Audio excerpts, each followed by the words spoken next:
Right, so here we are on video number 2, and it's just showing what you need to do next. So you've assembled that bit. The next thing is to draw around this frame, because that'll give you the frame where it is, and that'll give you your plan view. Now the top and the bottom view is going to be exactly the same. So once you've done this, you can photocopy it, and some of you can work on what the bottom will look like, some of you work on the top will look like. But what we try to do is use a certain convention. So as engineers and architects, when we do certain types of drawing, like orthographic views, etc., there's like a certain language that we use to communicate with each other. So it doesn't matter what language we speak to, we can use certain symbols so everybody knows what it is, whether you're a bricklayer, builder, carpenter, etc.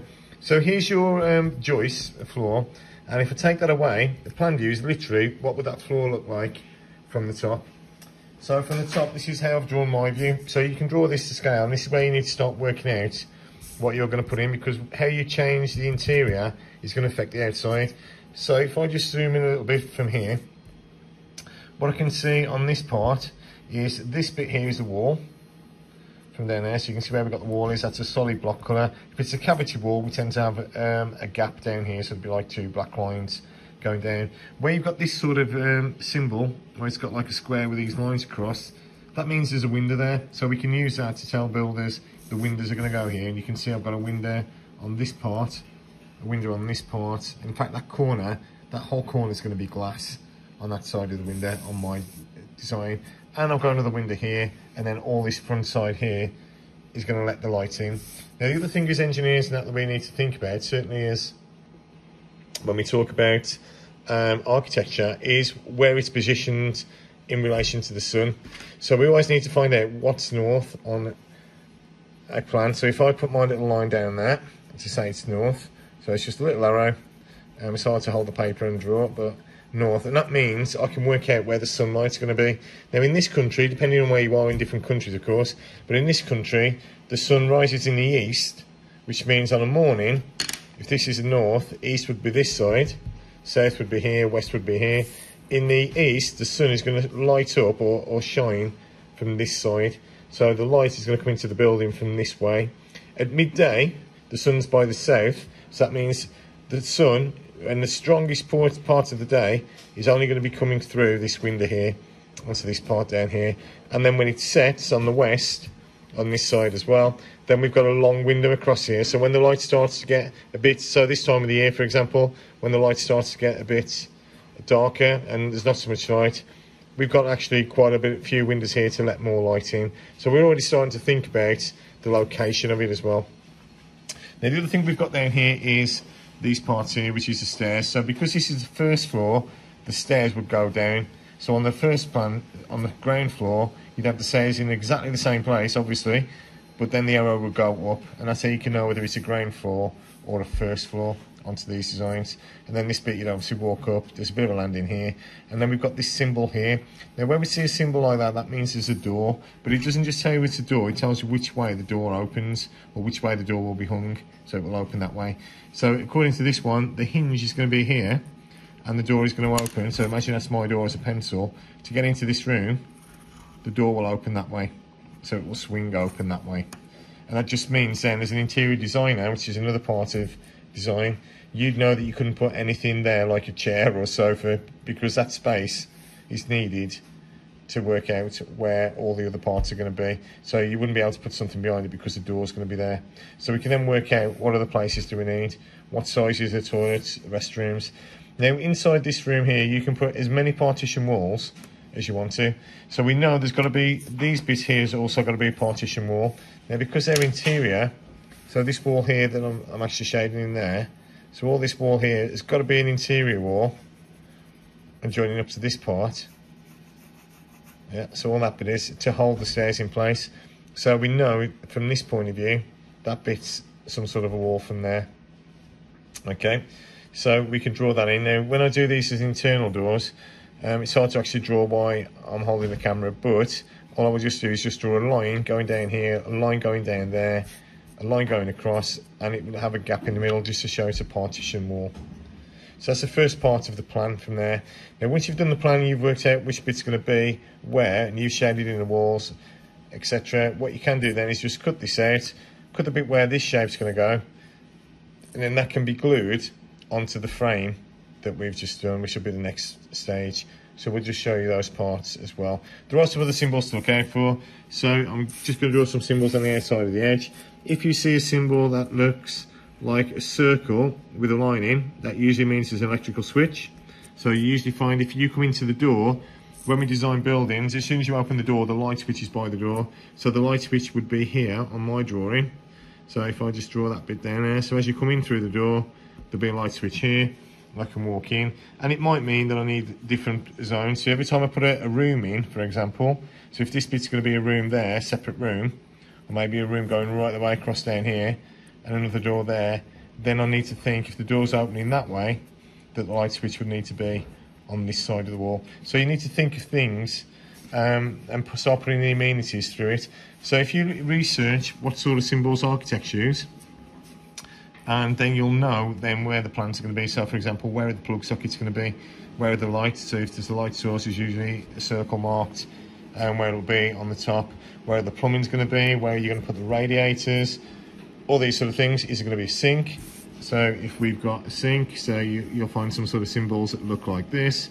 So we've got a nice little square, and if you've got a circle down there, if you've got the lines on that side, that means the draining board's on the right, the sink's on the left, and vice versa if it's the other way around from there.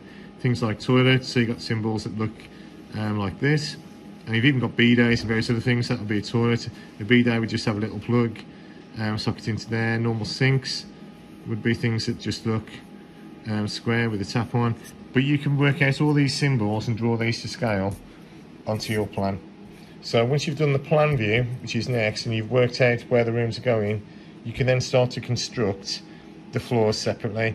Now you'll have to do that before you glue it together, because if we look at this one here, there's no way you're going to be able to fit the walls, although these bits come off, though the top does come off on here.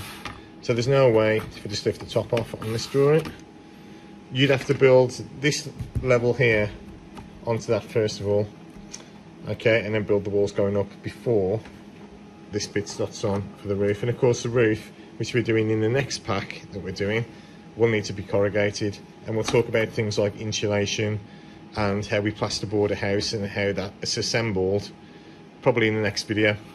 So for today though, all we need to do is assemble the base, draw around the base, and then once you draw around the base, start to create your plan using the actual templates that we've got, and you can literally just draw around those parts. So just to help you out, all we've done is literally drawn around where this bit is, and you can see where the stairs are going to be. Now there's this section here, if my stairs is going down there, it's going to need to be cut out at some point, so we'll explain how that's done for you very, very shortly. But generally, other than that, it's pretty straightforward to do. So the next stage is for you to work out your plan for the ground floor as well as the plan for the upfloor. Now I will show you one other thing to do with this, why we use plans and why they're important. So if you just give me a second, I'll just get this little bit set up and we'll show you the next stage. Yeah. Right, so as an architect then, this is how we'd use a plan. So you've got the plan view down there, and then we actually put it at an angle. So if you imagine I've got my square here with the door and the windows, I'd actually put that at an angle here. So if I do a quick rough sketch down here, now this is usually in something called axonometric, which is a very posh way of saying it's isometric but at a different angle. And if I say that there's going to be a door here, so there's my two doors, do a double door down there, there's going to be a window there, maybe a window here. So if I move my window down there, all we would do then is we're doing it in perspective, which is something you've learned. So to see what the building will look like from the front, all I do is I draw a vanishing line, and that's going to be the high line, my eye line. So I know how roughly sort of height I am. So I might as well draw my little self down here. And then all I can do then to see what the building looks like is project the lines going up from here. And then if I draw in perspective, so I draw my lines going across, from there to there, from there to there, from there to there, and I've now got my building actually here, and this is called 2-point perspective based on the axonometric. So I could even have my roof if I wanted to. Let me just take that to the vanishing points. So you can see how we can quickly sketch or work out what something would look like from a plan view. So I know what the first floor will look like, because that's the height of me onto there. So the door is going to be this sort of height. So if I project the lines of the doors going up now, like so, and draw the lines going across, then that would be where my doors are. The windows, which I've got going down here, so just project the lines going up from there, and I can sketch in. Usually the windows are the same height as the door, and just a bit lower, so I can do the bits down there. Then I've got the window there. Then on this side, I can literally draw in the window that's on this side as well, and that will go to that vanishing point.